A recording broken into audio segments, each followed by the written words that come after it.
¿qué importancia tiene en este tiempo, sobre todo en el tiempo de la Cuaresma, para un cristiano católico? ¿Qué importancia tiene escuchar esta frase, ese texto bíblico, esa premisa fundamental? Miren, y digo para un católico, porque yo no le puedo hablar a uno que no cree en Jesucristo. Si alguien no cree en Jesucristo, pues me tacharía de perico, pues el padre. No significa nada para uno que no es creyente en Jesucristo, no significa nada la Biblia, la palabra de Dios. Y si alguien tiene la tentación en este momento de decir, a mí no me importa, pues cuestione su fe en Jesucristo. Se lo digo así. Estamos en unos tiempos donde hay que hablar las cosas como son. Hay que decir las cosas como son, porque esta generación es muy claridosa para hablar, pero ambigua para escuchar. Y entonces hay que ser claridosos y hay que decir las cosas como son. Conviértanse, crean en el Evangelio. Recuérdense dos palabras en griego. Recuerden metanoia y evangelión. Metanoia y evangelión. Si quieren apuntarlas, son dos palabras en griego. Metanoia y evangelión. ¿Qué significa metanoia? Cambio, conversión, cambio de perspectiva, cambio de dirección, cambio de sentido. Eso significa metanoia, un cambio de sentido, un cambio de perspectiva, un cambio de cosmovisión. ¿Qué significa evangelión? Eu es bueno en griego y ángelo es mensaje. Entonces, evangelión es el buen mensaje o la buena noticia. Entonces ya tenemos dos conceptos definidos del griego: metanoia, cambio, conversión, y evangelión, buena noticia. Y entonces Jesús, cuando empieza su vida pública, después de que fue bautizado, después de que escuchó esa voz del cielo, dice en los evangelios que los cielos se abrieron así de una forma majestuosa. El Espíritu bajó en forma visible como paloma y se escuchó la voz del Padre que dijo: tú eres mi hijo. Tú eres mi hijo. Y desde entonces Jesús entendió que Él era el Hijo amado del Padre. Ahorita llegaremos a ese punto al final. En ese momento Jesús se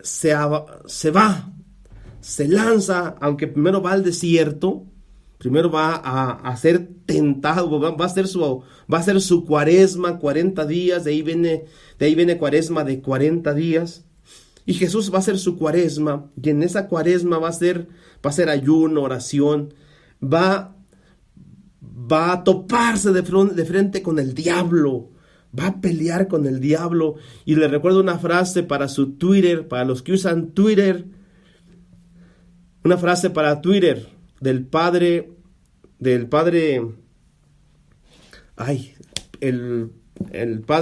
Vianney, el cura de Ars.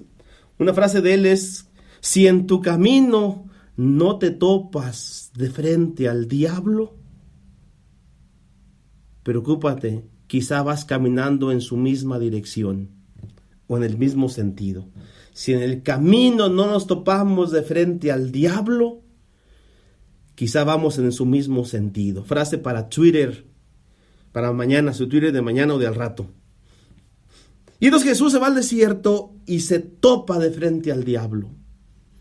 Lucha encarnizadamente, vence y sale a predicar. Y la primera predicación dice Marcos 1:14. Después que Juan fue entregado, marchó Jesús a Galilea y proclamaba la buena nueva de Dios. El evangelión. Proclamaba el evangelión. Y dice el versículo 15, ¿qué decía Jesús? A esto decía. Lo guardaron los evangelistas, lo dice Marcos, lo dice Mateo, lo dice Lucas. ¿Qué decía Jesús en su primera predicación? Decía esto: el tiempo se ha cumplido. Kairos en griego, otra palabra en griego, kairos. Ustedes van a ser maestros, tienen que estar bien picudos. No tienen que andarles ahí diciendo que no, picudos, así. Kairos así se define tiempo en griego, pero el tiempo de Dios, porque para decir el tiempo normal, tiempo del mundo es cronos. El cronos es el tiempo del mundo, el tiempo que se mide por horas, minutos, días, años. Pero el kairos es el tiempo en que Dios se manifiesta. Y así predicaba Jesús, Marcos 1:15, kairos. En español, el tiempo se ha cumplido. Y decía, el reino de Dios ha llegado, Dios está presente. Y ahí viene la frase: conviértanse y crean en el evangelio. En griego, metanoiete kai pisteyete en ton evangelión. Arrepiéntanse o conviértanse, más bien, metanoiete pisteyete to evangelión, y crean en el evangelio. ¿Por qué es tan importante? A mí me emociona, pero bueno, yo no sé si ustedes a lo mejor ya están durmiendo, pero me emociona decirles lo siguiente. ¿Por qué para Jesús era importante decirnos: conviértanse, cambien de perspectiva, cambien de pensamiento, cambien de visión? Mis hermanos, porque la esencia de la vida misma es cambio, es desarrollo, es crecimiento. Hermanos, las notas esenciales de la vida, ¿cuáles son? Nutrición, automovimiento, desarrollo. Todos los seres vivos éramos uno hace 20 años. Imagínense, yo tengo 42 años. Cuando yo fui engendrado, fui un cigoto. Fui la unión de un esperma y de un óvulo. Después fui un cigoto, después fui un embrión, después fui un bebé, después fui un niño, después fui un adolescente, después fui un joven y sigo siendo joven, aunque me vea viejo. Y es que el cambio es nuestra esencia. Bien lo dijo el filósofo Heráclito, allá por el siglo IV antes de Cristo: nadie se baña en el mismo río 2 veces. Otra frase para Facebook: nadie se baña en el mismo río 2 veces. Que entienda el filósofo. Los que no son filósofos se están durmiendo. Mis hermanos, nunca estamos nunca estamos en una total pasividad, nunca estamos en una total estabilidad. Es cierto que humanamente queremos seguridad, queremos estabilidad, anhelamos, dicen los psicólogos, anhelamos el vientre materno, allá donde estábamos en seguridad, estábamos ahí con el cordón umbilical comiendo de mamá, y ahí éramos felices. Pero a los 9 meses tuvo que salir, y salió Guadalupe, y salió Rocío, y salió María de los Ángeles, y tuvieron que hacer el cambio de estar en un espacio de vientre de mamá, y nacieron chillando. ¿Sí o no, Rocío? Nacieron chillando. Es eso. El cambio es parte de nuestra vida. Y bueno, ahorita ya ustedes veo que todos están jovencillos, pero dentro de 20 años van a tener, algunos ya no van a tener pelo. Las mujeres se les pone el pelo blanco y se lo pintan, pero pues como quiera. Jesús, que nos conoce íntimamente, sabe que el cambio es parte de nuestra vida. Y por eso conviértanse, metanoia. No dejen que la cultura, no dejen que las costumbres, no dejen que la flojera nos detenga en la vida. Señor es el primer motivador, el Señor es el primer coach, es el mejor, que nos dice, cambien, no se queden dicen en mi rancho, no se duerman en sus laureles. Así decimos en el rancho, no se duerman en sus laureles, no dejen que la vida se los coma. Camarón que se duerme, se lo lleva la corriente. Iba a decir la fregada, pero se lo lleva la corriente. Mis hermanos, el cambio es parte de nuestra vida. Aquí el punto de la invitación que yo les hago en el nombre de Jesucristo es, y porque Él así lo quiere, el cambio siempre tiene que ser para el bien, tiene que ser para crecer. Y como decimos ahora, tiene que ser para madurar, tiene que ser para ser mejores personas, porque no es que si no nos esforzamos en cambiar, no es que no pase nada. El hombre que decide quedarse así, si no avanza, retrocede. No es que no pase nada. Y estamos siendo testigos de una generación que se está quedando pasiva. No quiere participar ni en política, son indiferentes en la política. Y entonces nos quejamos de los políticos corruptos. Pero si tú no quieres ni votar, perdón por ese comentario. Pero estamos siendo testigos de una generación que no quiere salir de sí mismo.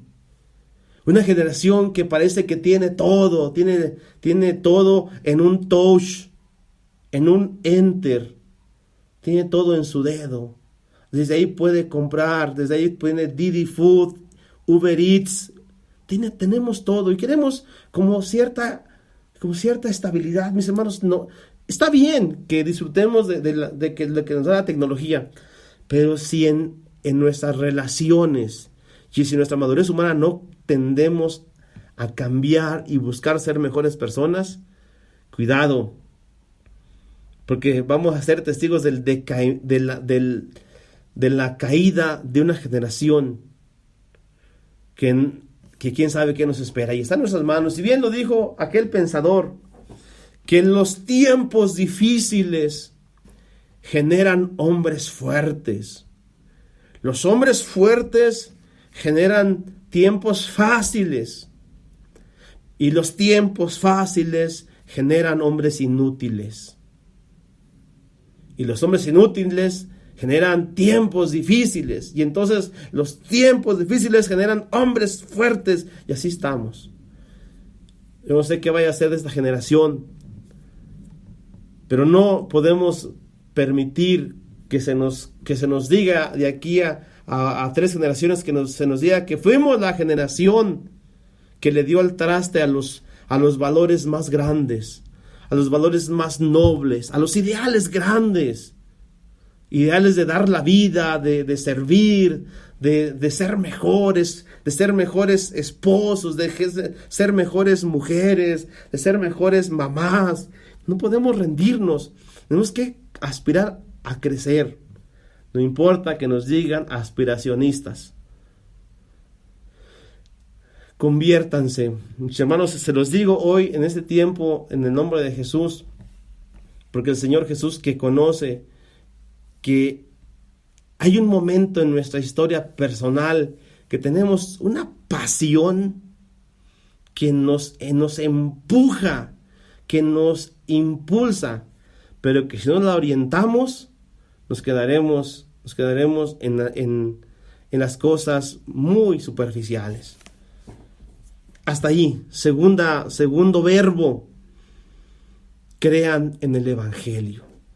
Hoy ustedes han escuchado, porque estudian ahí en un colegio donde hay monjitas, y me parece que de repente ven que hay algunos padres y han escuchado al Papa y a los obispos que se habla mucho de que hay que evangelizar y que vamos a evangelizar y que el evangelizar y que la evangelización y Hay gente que nomás se que nos queda viendo y ¿de qué están hablando?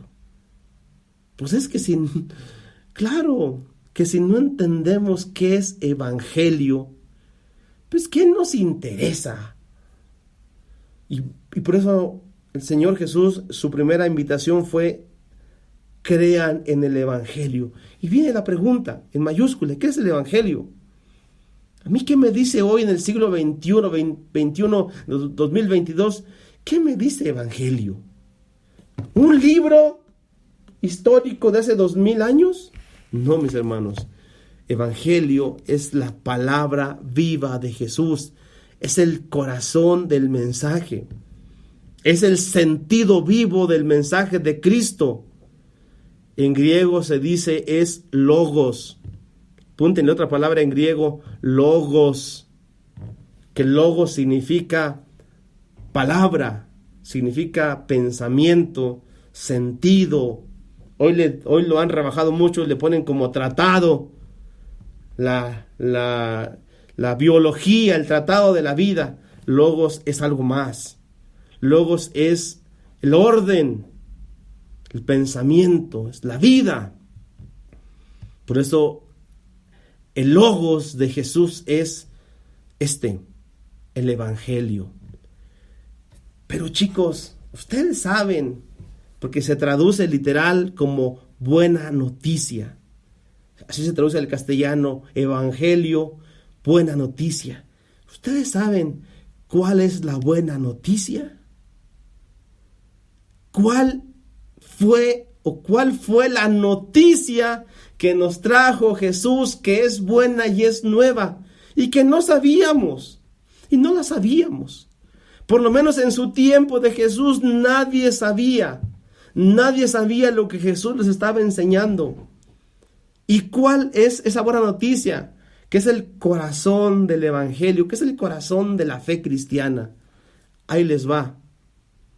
La buena noticia en mayúscula, eso que no sabíamos, es que Dios es papá. Apúntalo María de los Ángeles, apúntalo Erika. Dios es papá. No sabían. El pueblo del tiempo de Jesús no sabía, no entendía esto. No era lógico para ellos. El Dios que ellos habían conocido era el Dios del culto, el Dios poderosísimo, que los libró del país de Egipto, que los sacó en alas de águila, el Dios poderoso, Yahvé, el Señor de los ejércitos, el Shaddai, el innombrable, el justiciero, el que si te portabas mal te podía mandar al infierno, te podía castigar. Ese era el Dios que decían los judíos, el innombrable, el que castigaba hasta por 1000 generaciones a los que se portaban mal. Y todo eso era. Y Dios es poderoso, y Dios es justiciero, y Dios es fregón. Pero faltaba lo más grande y lo más simple, que Dios también es papá. Y eso nos lo dijo Jesús. Dios es papá. ¿Y sabes cuándo lo entendió? Lo entendió, bueno, yo no puedo decir cronológicamente cuándo lo entendió, pero para él fue claro en el bautismo, cuando escuchó aquella voz en el Jordán que dijo: tú eres mi hijo. Grábese esa palabra usted, porque esa palabra hoy es para usted. Tú eres mi hija. Isabel, tú eres mi hija. Eso es lo que nos quiso decir Jesús de 1000 formas, de 1000 maneras, con milagros, con palabras. No lo gritó de muchas formas y lo hizo en la cruz. La crucifixión es el acto más grande de amor que Jesús pudo hacer para decirnos: mira, por ti porque quiero que el Padre te acepte a ti como hijo. Pero no quiero entrar en teología, la teología de la cruz. Quiero quedarme en algo más, quizá más sencillo y más para nuestra reflexión. Mis hermanos, yo no sé cómo esté su fe. Yo no sé cómo esté su fe. No los conozco, gracias a Dios. Estamos muy lejos, a mucha distancia, pero por el poder del Espíritu Santo estamos unidos. Y también por el Wi-Fi. Por el Wi-Fi, dicen los fresas, dicen los chavos, por el Wi-Fi. Muchachos, yo no sé cómo está su fe. Yo no sé si ustedes se dicen cristianos, o se dicen católicos porque los bautizaron. Yo no sé. Yo lo que les quiero compartir por experiencia, y no porque soy cura, les quiero decir que ante todo y sobre todo, yo soy lo que soy porque he entendido que Dios es papá, que Dios me ama como papá.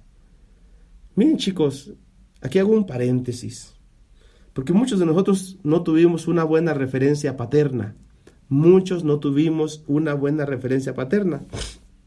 Yo estoy trabajando con mi psicóloga, tengo mi psicóloga, y pues ahí en las pláticas salen los antecedentes de nuestra infancia, y pues ya hay que recordar a nuestros padres y nuestras mamás, y hijo de su mecha. Pues sí, a veces nuestras historias están un poco tristes, un poco fuertes, algunos están muy, muy bien integraditos, algunos, y se les ve su carita de integraditos, pero algunos estamos pues desintegraditos desde el principio. Tuvimos un papá medio borrachín, un papá ausente, un papá machista, un papá golpeador, y entonces esas referencias paternas y maternas a veces no ayudan mucho para hoy experimentar lo que el corazón humano quiere experimentar, desea, necesita, anhela, es sentirse amado. Hermanos, aquí está el misterio de la vida. El misterio de la vida está en eso, en el amor. El misterio de la vida, y es más, aquí ni ocupamos ser cristianos para decirlo en mayúscula. El hombre necesita ser amado. Deseamos ser amados. Nos realizamos de dos formas. Nunca lo olvides esto. Nos realizamos de dos formas: amando y siendo amados.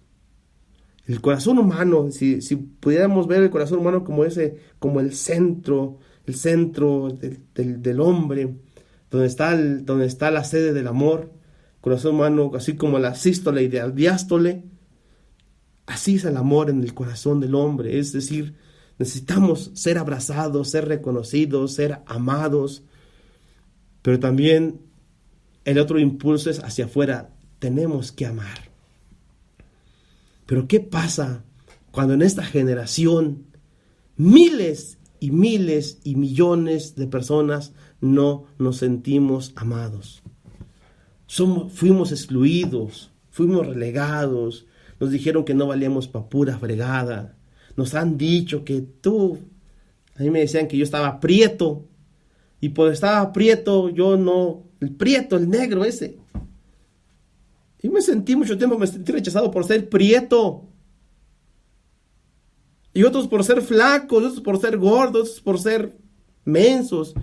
Y fuimos acumulando muchas heridas.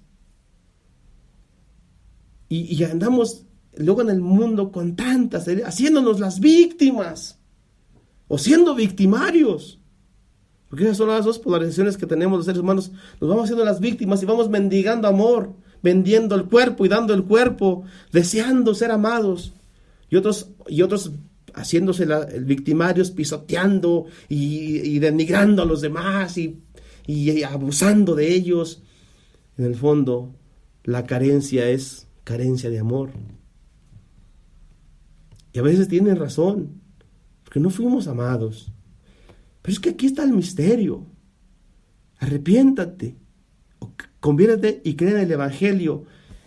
Despierta y entiende y entérate que hay un amor más grande que el de nuestra familia, que el de tu pareja, que es el amor de Dios, que es papá. Dios es mi papá. Y Dios me ama con un amor que no me lo imagino.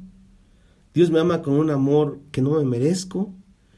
Dios me ama con un amor que no me pone condiciones.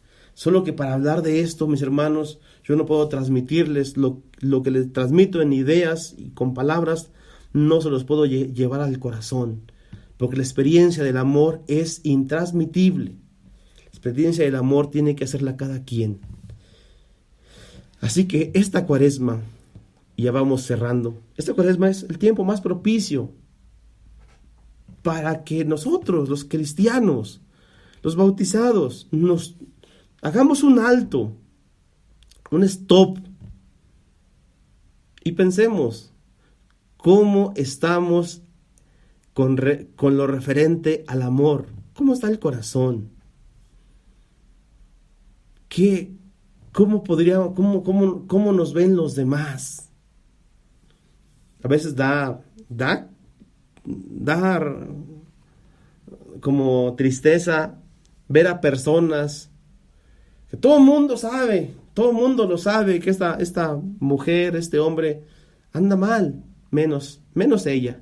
Ella piensa que está bien, todo el mundo sabe que está mal, pobrecilla o pobrecillo. Que nuestra inquietud y el reto que les pongo es que revisemos cómo está nuestra capacidad de amar. ¿Qué tanto estamos dispuestos a amar? Y aquí está el corazón del mensaje de Jesús. Cree en el Evangelio, cree y empieza a hacer la experiencia del Dios Papá, del Dios que ha estado ahí y que va a estar ahí. Y termino. Para decirnos cómo es Dios, como papá, nos contó una parábola Jesús. Nos contó una parábola. Lucas 15, la escuchamos el domingo en misa. Yo no la voy a repetir porque ya la conocemos. Nos contó la parábola de un papá que tenía 2 hijos. Uno que estaba chamaco, estaba en la universidad, quería ser una buena persona. Y otro que estaba más grande. Ese que estaba más grande pues ya trabajaba, y era el dueño, era el heredero. Y el más chiquillo le dijo a su jefe, pues, oye jefe, pues dame toda la parte que me toca, ¿no? Y se fue. Y su papá se lo dio y se fue y se lo gastó todo. Se la pasó chupando, se fue a Cancún, se fue a Acapulco y se acabó toda la lana. Y se puso a chambear. Y cuando estaba ya solo, ya sin dinero, dice, por fin se puso a pensar y dijo, allá en la casa de mi papá hay mucha comida, yo aquí tengo hambre. Y dice, voy a regresar a la casa de mi papá. No porque yo ame a ese viejo, porque tengo hambre. Ese chavo no mostró amor, no entendió que su papá lo amaba, pero dijo, ahí hay comida. Voy a regresar a esa casa de mi papá. De ahí nací, de ahí salí. Y regresó y el papá lo recibió. Salió a recibirlo. Ese tipo de personas son los hombres y mujeres de hoy que queremos vivir sin Dios. Nos vale. Nos ha valido. A muchos nos ha valido. Déjenme decirles que yo, como muchos que ustedes han de conocer, viví sin Dios mucho tiempo. Hoy recordaba con mi psicóloga algunas cosas de mi pasado. Dije, ay María, pues hice todo eso, pasé. Dios me rescató y fue en una Cuaresma. Fue en una invitación de Cuaresma que me dijeron, oye, te invito al Viacrucis. Y ahí voy yo al Viacrucis de menso ahí. Ahí me agarró el Señor. Ahí me confesaron y desde entonces, 2001 hasta ahorita, ese papá a los hijos menores, esos hijos que quieren vivir su vida a su antojo, esos Dios los ama. Si aquí algunos se identifican con ese tipo de personas que hemos querido vivir nuestra vida a nuestro antojo, no te preocupes, Dios te sigue amando. Hay otros, como el hijo mayor, que siempre se la han pasado en la iglesia, se hicieron curas, se hicieron monjitas, siempre están en la catequesis, son ministros, son de la iglesia, van a misa todos los domingos, pero no están con el papá. Dice que ese otro hijo mayor, cuando el papá hizo la fiesta del gozo, se quedó afuera. Y el papá va y le dice, pasa, hijo.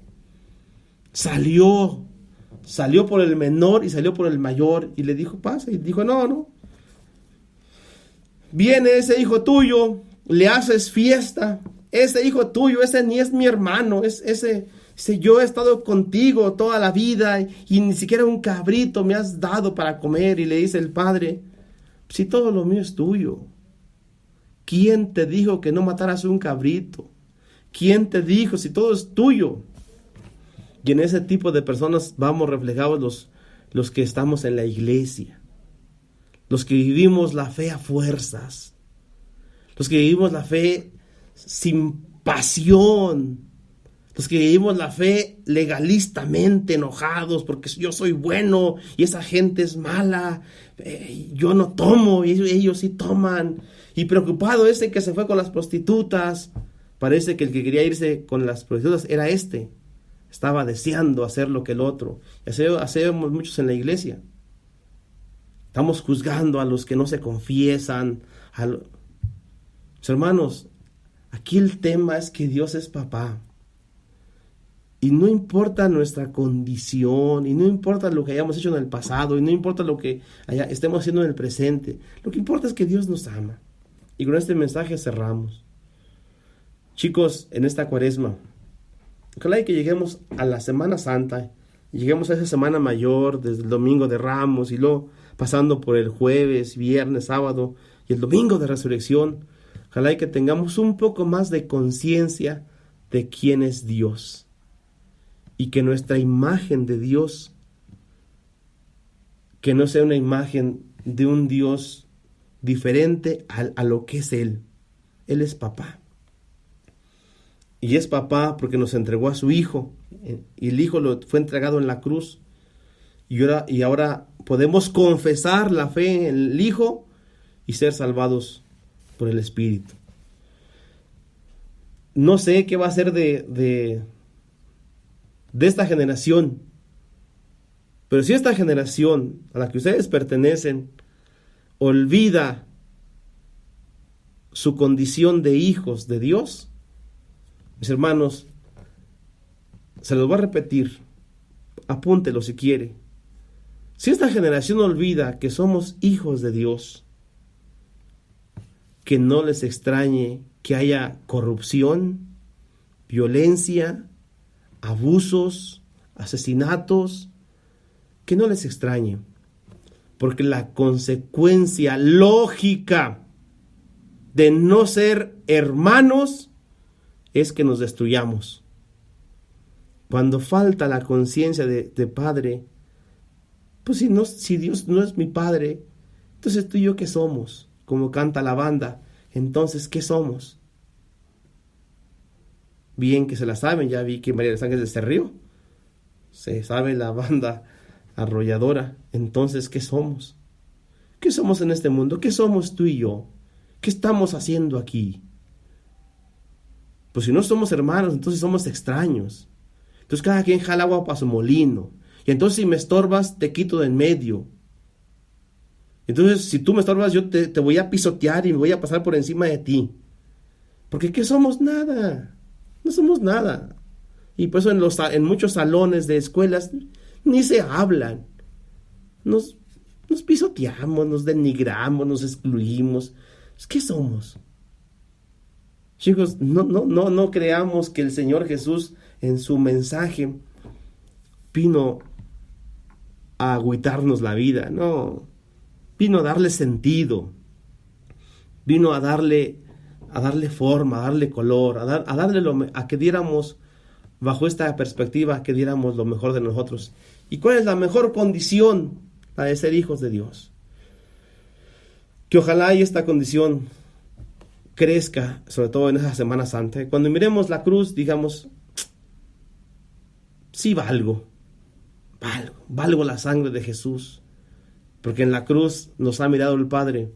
Ahí yo valgo el sacrificio de Jesús. Ahí soy hijo. Ahí fui engrandecido como hijo de Dios. Pues listo, mis hermanos, solamente abrimos el micrófono para el que quiera. Si quieren algún tips ya faltan 2 semanas nada más, algún tips de Cuaresma. No lo digo, yo se los puedo compartir porque lo he escuchado en confesión, en plática. Entonces abrimos el micrófono solamente si quieren.